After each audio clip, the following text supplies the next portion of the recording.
Are we recording? Is this hello? Is this working?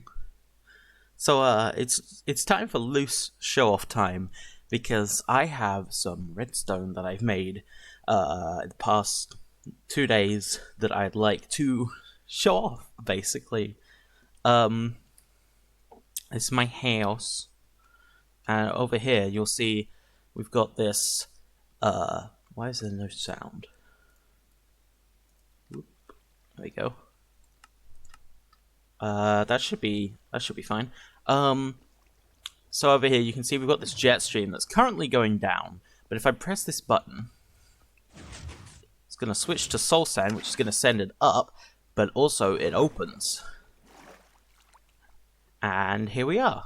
And so this is the well that is the main entrance to my place, because I decided, why not? I wanted to build down in this lagoon, lake, whatever, and I thought it's perfectly lined up for this well to be its main entrance, and I thought that was a cool idea. So if I press this button here, it will close, turning this into a regular well. And if I push the button again, it will open again, and this time we'll be going down. Boom. So, I mean, the idea, in theory, it's pretty simple, right? I mean, it's switching between soul sand and magma blocks down here. It's opening up a way up here. But in reality, it's actually a little more complicated. We've got some dispensers there, which hold buckets of water, which basically, because these bubbles can only travel through source blocks, so I need to place source blocks all the way up in order to do this jet stream. And the dispensers are there to place source blocks in the locations where the otherwise stone is placed, so that it won't just only send me up halfway. Why are they loud Jesus. So let's go close this and go have a look at the redstone involved. Yeah. Okay, so here, this is the wire that travels from the button up there. The wire that travels from this button here, because it's right under here, is this one, and it will come under here and over here. So they both link up here, down there, and up here, and they both link up here. And so what these do is these turn off this redstone torch, which triggers this device here. This is the first circuit in everything, and this is called a T flip-flop. So essentially what this does is when this line is powered, this torch turns off, which turns this off, which unlocks this, which makes it so that this will turn off because it has no signal behind it, which will then turn off this, which will turn this back on. But it's only turned off long enough for it to basically switch states, and then it will lock again. So this will be turned on, and this will be no output. And that's how it works. So it's basically what it does is it turns a button into a lever. And that's sort of what I'm using it for. So then we follow this, and we ignore this for now, the redstone that's going off this way. We'll ignore this for now. But it goes off this way, which goes to this, which is the second circuit, which is a delayer, essentially. So what this does is it basically allows... this is connected to the pistons and the dispensers, and this allows it so that when I am opening the thing, it will trigger the pistons and then the dispensers, but when I'm closing it, it will trigger the dispensers and then the pistons. And how this works is, so it's powered, and so when this line is powered, which it currently is, basically what happens is this will activate, and this will activate, but this has a long delay, so basically this circuit will activate before this one does. But when this one is activated, it then goes here and it locks this one in. So while this is on, this cannot turn off. So even if this is turned off, this cannot turn off until that's turned off. And this goes to the pistons, and it will go round to the other pistons around here as well. Easy. And so then we go over here, and this is another circuit. And I think this is called a dual edge detector, and this is essentially made to reverse the T flip-flop. So the T flip-flop turns a button into a lever, and this is to turn that lever back into a button. And so what it does is it switches the power between these two. So when this is powered, when this line is powered, this will be on, which turns this. But when it's unpowered, this turns on, which activates this, which also powers that for some reason. I'm not sure why that happens, actually. Here we have a dropper and a hopper. And so this sort of setup means that when the dropper is activated, it will put the block that's in it into the hopper, which will then put it straight back into the dropper, but long enough to basically cover one tick, which is the length of a button, I believe. Or at least it covers basically the length of a button. And so the comparator picks up that there's an item in the hopper and then emits a signal to this, which then emits a strong signal, which triggers the dispensers, which also triggers this dispensers. And so that's the first part of this entire circuit. That's everything here.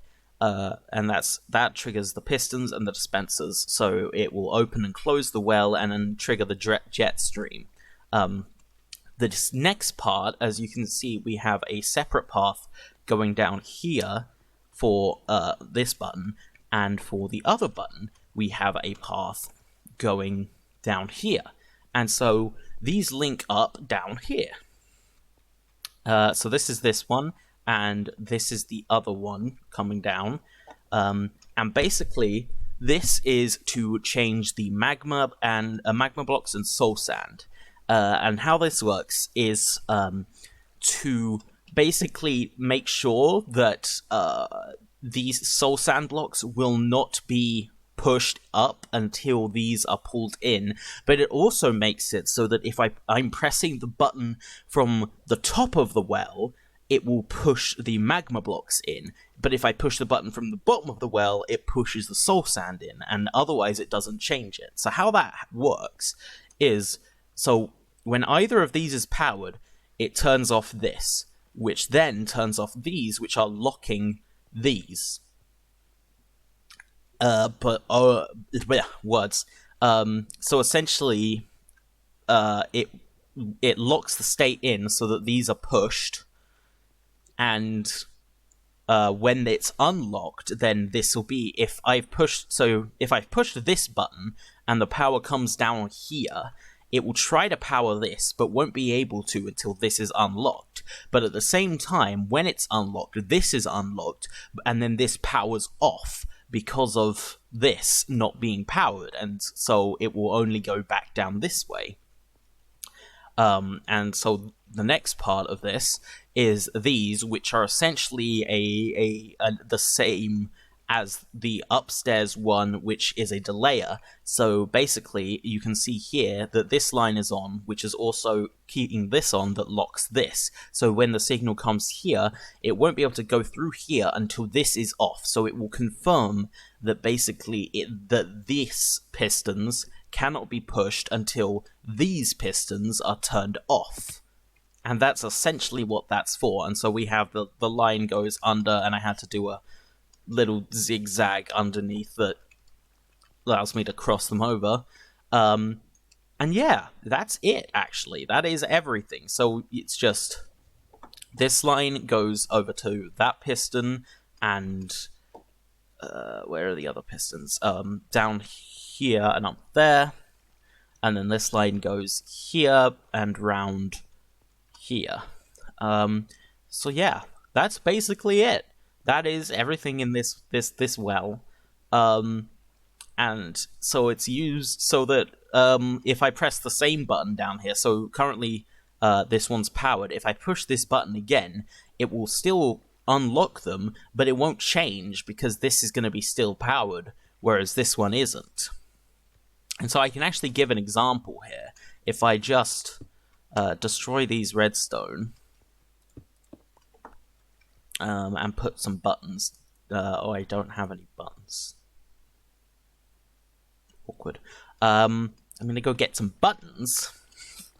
Actually, I'm just going to be quick and cheat. I'm going to use my Silk Touch pickaxe. There we go. So I've got some buttons. And here. So you'll see, if I push this button now, the soul sand will be pushed in. And so it's switched. Instead of being powered here, it's now powered here. And if I push it again, nothing happens because this is still on. But if I push this one, it will unpower and power. Easy. Pretty simple, right? So yeah, that's the entrance to my house. This is a lot of redstone that has gone into this, and a couple of days of work.